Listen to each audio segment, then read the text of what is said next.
Hello नमस्ते digital नेपालमा तपाईहरुलाई स्वागत छ। आज म तपाईहरुको लागि एउटा नयाँ भिडियो लिएर आइसकेको छु। म्युचुअल फन्डमा लगानी गर्दा कति फाइदा हुन्छ।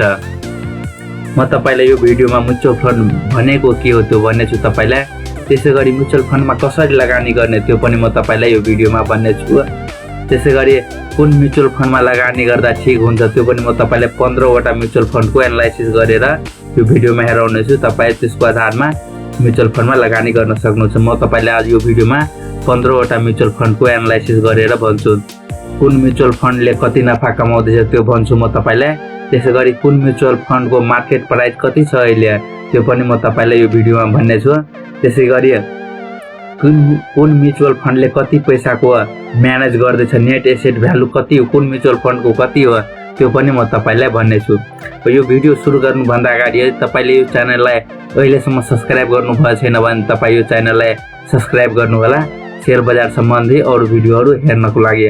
अब म तपाईलाई भन्न गइरहेको छु, म्युचुअल फन्ड भनेको हाइली क्वालिफाइड फन्ड म्यानेजरहरुको टिमले सर्वसाधारणसँग सानो पैसा कलेक्सन गरेर त्यो पैसालाई शेयर बजारमा लगानी गर्छ। म्युचुअल फन्ड भनेको त्यही हो, सर्वसाधारणसँग सानो पैसा कलेक्सन गरेर हाइली क्वालिफाइड फन्ड म्यानेजरहरुको टिमले त्यो पैसालाई शेयर मार्केटमा लगानी गरेर प्रॉफिट कमाउँछ र जति प्रॉफिट हुन्छ त्यो प्रॉफिट जोसँग पैसा उठाएको हुन्छ सर्वसाधारणलाई बाँड्छ। अब म्युचुअल फन्डमा कति पैसादेखि लगानी सुरु गर्न सकिन्छ त? तपाईले यदि म्युचुअल फन्डमा लगानी गर्न चाहनुहुन्छ भने मिनिमम 1000 देखि तपाईले लगानी सुरु गर्न सक्नुहुन्छ र म्याक्सिमम करोडसम्म पनि तपाई म्युचुअल फन्डमा लगानी गर्न सक्नुहुन्छ। त्यसपछि म्युचुअल फन्डमा कसरी लगानी गर्ने त? यदि तपाई म्युचुअल फन्डमा अब लगानी गर्न चाहनुहुन्छ भने माथिको आई बटनमा एउटा आई बटनमा तपाई क्लिक गर्नुभयो भने त्यहाँ एउटा भिडियो छ, शेयर मार्केटमा प्रवेश गर्नुहोस् 5 स्टेपमा भनेर। त्यो 5 वटा स्टेप फलो गरेर तपाई म्युचुअल फन्डमा पनि लगानी गर्न सक्नुहुन्छ। त्यो भिडियो हेर्नु होला, माथिको आई बटनमा छ शेयर मार्केटमा प्रवेश गर्नुहोस् 5 स्टेपमा भनेर भिडियो छ। त्यो भिडियो हेरेर तपाई म्युचुअल फन्डमा पनि त्यसरी नै लगानी गर्न सक्नुहुन्छ। अब कुन म्युचुअल फन्डमा लगानी गर्दा ठीक हुन्छ त? म तपाईलाई 15 वटा कम्पनीको एनालाइसिस गरेर तपाईलाई हेराउँछु कुन म्युचुअल फन्डमा लगानी गर्दा ठीक हुन्छ भनेर। सबभन्दा पहिले म तपाईलाई कुन कम्पनीले कति नफा कमाएछ त्यो म भनिरहेको छु, कुन कम्पनीले कति नफा कमायो भनेर। 1 नम्बरमा रहेको छ सनीमा इक्विटी फन्ड। यो कम्पनीले सनीमा इक्विटी फन्डले 5.17 करोड नफा कमाएको छ 2076 सालमा। यो चैत्र महिनाको हो। त्यसैगरी 1 महिनामा यति कमाएछ। त्यसैगरी सनीमा इक्विटी फन्डले फागुन महिनामा 15.02 करोड नफा कमाएछ यो सनीमा इक्विटी फन्डले। त्यसैगरी ग्लोबल आइएमई समृद्धि स्किम 1 ले -16.22 करोड यसलाई लस भएछ। -16.22 करोड यसलाई लस भएको छ। त्यसैगरी फागुन महिनाको हेर्ने भने -6.96% लस भएको छ ग्लोबल आइएमईलाई। यसको आधारमा तपाई लगानी गर्न सक्नुहुन्छ। तपाई डाटा हेरिराख्नु भएको होला। त्यसैगरी सिद्धार्थ इक्विटी फन्डले 5.43 करोड प्रॉफिट कमाएको छ। त्यसैगरी यो क्षेत्रको डाटा हो। त्यसैगरी फागुनमा हेर्ने हो भने 14.51% यसले प्रॉफिट कमाएको छ सिद्धार्थ इक्विटी फन्डले। त्यसैगरी नोबेल स्मृति फन्डले 6.26 करोड कमाएको छ प्रॉफिट। त्यसैगरी फागुनको हेर्ने हो भने 14.00 करोड यसले प्रॉफिट कमाएको छ। त्यसैगरी लक्ष्मी इक्विटी फन्डको हेर्ने हो भने -15.31 करोड यसले माइनसमा गएको छ, लस भएछ यसलाई यो महिनामा। त्यसैगरी फागुनको हेर्ने हो भने -7.97 करोड लसमै थियो फागुनमा पनि यो। त्यसैगरी सिद्धार्थ इन्भेस्टमेन्ट ग्रोथ स्किमको हेर्ने हो भने 4.29 करोड यसले प्रॉफिट कमाएको छ। यो 1 महिनाको डाटा मात्रै हो। त्यसैगरी अर्को महिना फागुनको हेर्ने हो भने 11.32 करोड यसले प्रॉफिट कमाएको थियो। त्यसैगरी नोबेल प्रगति फन्डको हेर्ने हो भने 4.15 करोड यसले प्रॉफिट कमाएको छ चैत महिनामा। त्यसैगरी 10.86 करोड यसले प्रॉफिट गरेको थियो फागुन महिनामा। त्यसैगरी नोबेल इक्विटी फन्डको हेर्ने हो भने 11.30 करोड यसले प्रॉफिट कमाएको छ चैतमा। त्यसैगरी फागुनको हेर्ने हो भने 17.41% यसले प्रॉफिट कमाएको थियो। त्यसैगरी एनआइसी एसिया ग्रोथ फन्डको हेर्ने हो भने 8.37 करोड चैत महिनामा प्रॉफिट कमाएको छ। त्यसैगरी फागुनको हेर्ने हो भने 13.43 करोड प्रॉफिट कमाएको थियो। त्यसैगरी नोबेल बैलेन्स फन्डको हेर्ने हो भने 6.47 करोड प्रॉफिट कमाएको छ चैतमा भने 9.77 करोड प्रॉफिट कमाएको थियो फागुनमा। तपाईँ यसै गरी जम्मै कम्पनीको हेर्न सक्नुहुन्छ। तपाईँ कुन कम्पनीले कुन म्युचुअल फन्डले यो चैत र फागुन महिनामा कति पैसा प्रॉफिट कमाएको छ त्यो तपाईँ हेर्न सक्नुहुन्छ। यहाँबाट डाटा यसको आधारमा लगानी गर्न सक्नुहुन्छ तपाईँ। त्यसै गरी एनआइसी एसिया बैलेन्स फन्डको हेर्ने हो भने 3.60 करोड यसले प्रॉफिट कमाएको छ चैत महिनामा। त्यसै गरी 6.61 करोड प्रॉफिट कमाएको छ फागुन महिनामा।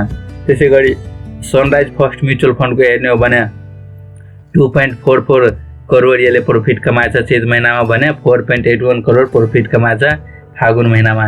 त्यसै गरी एनएमबीको हेर्ने हो भने 5.65 करोड प्रॉफिट कमाएको छ चैतमा भने। अब म तपाईलाई मार्केट प्राइस कति हो कुन म्युचुअल फन्डको त्यो भन्न गइरहेको छु। ग्लोबल आइएमई को मार्केट प्राइस हेरेर चैत महिनाको रहेको छ 9.04। त्यसै गरी फागुन महिनाको रहेको छ 9.96। त्यसै गरी नोबेल प्रगति फन्डको मार्केटको भ्यालु रहेको छ 8.84। त्यसै गरी फागुन महिनाको थियो 9.73। त्यसै गरी नोबेल समृद्धि फन्डको रहेको छ 10.67 र फागुन महिनाको थियो 11.44। त्यसै गरी सानिमा इक्विटी फन्डको रहेको छ 10.43 चैत महिनाको डाटा आयो भने फागुन महिनाको थियो 11.19। त्यसै गरी सिद्धार्थ इक्विटी फन्डको डाटा रहेको छ चैत महिनाको 10.5 यो आरएस रुपिजमा छ। त्यसै गरी 11.11 रहेको छ यो फागुन महिनाको डाटा हो। त्यसै गरी एनआइसी एसिया फन्डको हेर्ने हो भने 11.02 थियो चैत महिनाको छ भने यो फागुनको 11.62 रहेको थियो। त्यसै गरी लक्ष्मी इक्विटी फन्डको हेर्ने हो भने 9.47 रहेको छ चैत महिनाको भने यो फागुनको 10.06 रहेको छ। त्यसै गरी सिद्धार्थ इन्भेस्टमेन्ट ग्रोथ स्किम 2 को रहेको छ 10.36.10.94 थियो यो फागुन महिनाको। तपाईँ यो डाटा हेर्न सक्नुहुन्छ। तपाईँले लगानी गर्नु चाहनुहुन्छ भने यो रेटमा यो कम्पनीहरूको म्युचुअल फन्ड तपाईँ किन्न सक्नुहुन्छ। त्यसै गरी नोबेल सहभागिता फन्डको रहेको छ 10.08 यो मार्केट भ्यालु हो। त्यसै गरी 10.62 यो फागुन महिनाको थियो। त्यसै गरी नोबेल इक्विटी फन्डको डाटा हेर्नु भने 9.92 चैत महिनाको थियो भने यो फागुनको थियो 10.41। त्यसै गरी एनआइसी एसिया फन्डको हेर्ने हो भने 10.48 यो चैत महिनाको छ भने यो फागुनको थियो 10.88। त्यसै गरी नोबेल हाइब्रिड फन्डको हेर्ने हो भने 10.88 फागुनको चैतको छ भने 11.11 यो फागुन महिनाको थियो। त्यसै गरी नोबेल बैलेन्स फन्ड 2 को हेर्ने हो भने 10.62 यसको मार्केट प्राइस चैत महिनाको छ भने यसको फागुनको 10.91। यो मार्केट प्राइसहरू चेन्ज भइरहेको हुन्छ। तपाईँ लगानी गर्ने बेलामा हेर्नु यसकै आसपास मात्र हुन्छ, धेरै चेन्ज हुँदैन। त्यसै सनराइज फर्स्ट म्युचुअल फन्डको हेर्ने हो 10.29 यसको चैत महिनाको छ भने मार्केट प्राइस 10.56 यसको फागुन महिनाको मार्केट प्राइस रहेको छ। त्यसै गरी एनएमबी को रहेको छ 10.45 यसको मार्केट प्राइस चैत महिनाको भने 10.62 रहेको छ यसको मार्केट प्राइस फागुन महिनाको। अब म तपाईलाई नेट एसेट भ्यालु कति हो भन्नाले यो म्युचुअल फन्डहरूले कति पैसाको म्यानेज गर्दैछ त्यो तपाईलाई भन्न गइरहेको छु। तपाईँ हेर्न सक्नुहुन्छ सानिमा इक्विटी फन्डले 135 करोडको म्यानेज गरिरहेको छ भने त्यसै गरी ग्लोबल आइएमई समृद्धि स्किमले 90 करोडको म्यानेज गरिरहेको छ। त्यसै गरी सिद्धार्थ इक्विटी फन्डको टोटल एसेट रहेको छ 157 करोड। त्यसै गरी नोबेल स्मृति फन्डको यसको टोटल एसेट रहेको छ 107 करोड। त्यसै गरी सिद्धार्थ इन्भेस्टमेन्ट ग्रोथ स्किमको रहेको छ 124 करोड। त्यसै गरी नोबेल प्रगति फन्डको रहेको छ 66 करोड। नोबेल इक्विटी फन्डको रहेको छ 124 करोड। त्यसै गरी एनआइसी एसिया ग्रोथ फन्डको रहेको छ 92.0 करोड। त्यसै गरी नोबेल बैलेन्स फन्डको रहेको छ टोटल एसेट 118 करोड। त्यसै गरी नोबेल हाइब्रिड फन्डको रहेको छ 108 करोड। त्यसै गरी एनआइसी एसिया बैलेन्स फन्डको रहेको छ 79 करोड। सनराइज फर्स्ट म्युचुअल फन्डको रहेको छ 88 करोड। एनएमबी को रहेको छ 130 करोड र एनआइबिएल सहभागिता फन्डको रहेको छ 20 करोड। तपाईँ शेयर बजार सम्बन्धी अरू भिडियोहरू हेर्न चाहनुहुन्छ भने माथिको आई बटनमा क्लिक गरेर तपाईँ शेयर बजार सम्बन्धी अरू भिडियोहरू हेर्न सक्नुहुन्छ। त्यस्तै तपाईको स्क्रिनमा पनि आयो होला, तपाई त्यहाँबाट पनि शेयर बजार सम्बन्धी अरु भिडियोहरु हेर्न सक्नुहुन्छ। होस् त भिडियो हेर्नु भएकोमा तपाईलाई धेरै धेरै धन्यवाद।